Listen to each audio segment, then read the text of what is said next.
Hi everyone, this is Hana. Today I want to talk about something heavy. It is a story about stars in Korea, the public who watches them, and the madness that happens when an idol falls. When I worked as a magazine editor for many years, my job was to meet stars. In front of the camera, they shone as if they owned the whole world. They looked perfect. But witnessing how fragile they were, how they were like flickering candles in the wind the moment the camera turned off. That was my daily life. I remember a female K-pop idol who ran to the bathroom during an interview to vomit up the diet pills her agency forced her to take. I remember a male idol who confessed his deep depression to me the moment his manager left the room. I saw famous actors trembling with extreme emptiness and anxiety. I saw their screams, but I never wrote about them in my articles. Why? Because the public buys fantasy. And I was a silent dealer in that trade. My job was not break the fantasy, but to package it beautifully. When I finally left that industry, deciding I could no longer be a part of it, I came to one conclusion. It became my rule for life. Like them, but do not worship them. Do not confuse their talent with their personality. And never, ever project my own salvation onto them. Recently, a famous Korean actor, Cho Jin-woong, disappeared from the stage. A media outlet reported on a mistake he made in his distant past when he was a juvenile. Just one day after the report, he admitted to his fault and quietly walked away into the shadows. You might know him from the drama Signal. He played a detective named Lee Jae-han.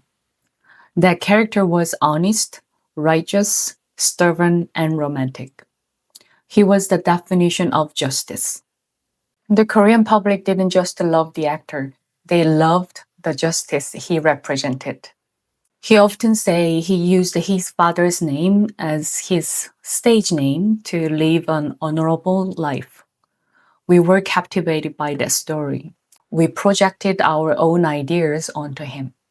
We wanted to him to be the justice. We couldn't find it in reality. But when that mirror cracked, the public couldn't handle the dizziness. The word disillusionment, 환멸 in Korean, literally means the curtain of fantasy is torn down. When the curtain falls, the reality behind it is dry and boring. And people unable to handle that disappointment turn it into rage. Watching this incident unfold, I felt a strong sense of deja vu and a chilling madness. The media and the public put him on a trial of condemnation as if they have been waiting for this moment. Media outlets lined up articles with the keyword juvenile offender in the headlines. And the comment sections, they were fluid with the political conspiracy theories and rumors linking him to specific politicians as if it was a coordinated attack. It felt incredibly strange. Everything fit together too perfectly, like a card game where the deck was rigged from the start. The actor admitted to the juvenile record but clearly denied the other rumor, the sexual misconduct allegations. But the truth didn't matter anymore. The public had already decided to believe he was a criminal. We live in an era where trust in the judicial system has collapsed in South Korea. So everyone seems to believe that they can deliver private justice. But private justice is illegal for a reason, right? Individuals don't have the power or the system to verify the facts. That is why we gave the power to the police, the prosecutors, and the judges. But these days in South Korea, it felt like the entire nation has decided to become judges. As a line in the Korean movie Good News says, the fact plus a little bit of imagination plus the will to believe. This dangerous formula is being used to destroy people. Actor Cho Jin-woong was branded a criminal regardless of the truth. Some people remembering the tragedy of actor Sun-kyun, who passed away not long ago, tried to say, let's wait, let's look at the fact rationally. But they were attacked. People shouted, imagine if the victim of him was your daughter. Imagine if it was your wife. Their empathy was selective. And ironically, that empathy became a weapon for a digital lynching based on unverified facts. I honestly didn't know our society was so sensitive to crime victims, because the reality I see is very different. In South Korea, more than 100 sexual crimes occur every single day. But the punishment for real criminals is still shockingly light. The secondary damage to victims is severe in our society. Recently, a man in his 60s who sexually assaulted a 9-year-old girl was sentenced to only 8 years in prison. The court even rejected the request to make him wear an electronic tracking anklet. So I have to ask, why is the public so incredibly angry only at the actor?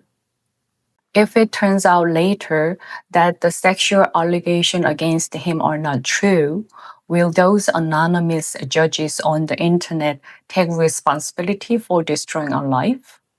I sincerely hope that these people who act like justice warriors online will show the same anger for the real crimes happening right now, for the real victims, and for the ridiculously lenient sentences given by the courts.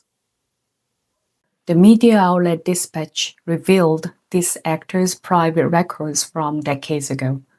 They claimed that it was for the public interest and the right to know. But revealing sealed juvenile record is a clear violation of privacy law in South Korea. They probably expected a mud fight. They expected the actor to argue, to deny, to fight back. That creates more headlines, more clicks, more money. That is the rule of the game. But the actor Cho Jin-woong broke the rule. He didn't fight. He didn't make excuses. He admitted his past fault, apologized, and gave up his entire acting career. Dispatch wanted to play a dice game, but the actor just threw the dice away and left the table. The media must be confused, and the public feels empty. By destroying himself, the idol we created, he ended his usefulness as an idol. It was the only responsible act I have seen from a famous person recently in Korea. And that is the irony. I think the actor knew what was happening. He was an actor who wasn't afraid to show his political beliefs. He participated in events organized by the previous Moon Jae-in's government. He honored the independence fighters during the Japanese colonial period. Even if these were things that any Korean citizen should be proud of, in the polarized political landscape of Korea today, he became a symbol for only one side. He knew that in South Korea, an actor revealing his political stance comes with a heavy price. So I believe his decision to retire without excuses was his way of taking responsibility. He didn't want his personal past to become a burden to the political values he supported. Reality is full of tragic contradictions. Korean society is incredibly efficient at watching and punishing celebrities. But we are completely helpless against the giant evils and the broken system. Blaming a celebrity is easy, it's simple. You remove them from your sight and you get an instant sense of accomplishment. Look, I raised my voice and that immoral star disappeared. But changing politics, changing the systems, That is slow, it's boring, it's not spectacular. So we demand the morality of a saint from easy targets like actors or musicians or boy band or girl group. But we are endlessly forgiving towards politicians, judges, and businessmen who never apologize, never reflect, and never retire, no matter what crimes they commit. Celebrities are not public officials. But in South Korea, yes, they are. They are just the famous people. They are not public officials, right? If we pointed the sharp knife of moral judgment at the real public officials, the politicians and judges, Korea would have become a much better country a long time ago. An idol is useful only when it is destroyed. Actor Cho Jin-woong destroyed himself and bid us farewell. After the madness of the witch hunt ends, only emptiness remains. And because we cannot bear the emptiness, we pick up stones again, look for the next scapegoat. Korea today is a tragedy from afar and a comedy up close. No, actually, it is a cruel drama from any distance. A world where there is no good news or bad news, but only my news, where people only believe what they want to believe. To cross this era of noisy disillusionment, what we need is not hot madness. We need cold reason.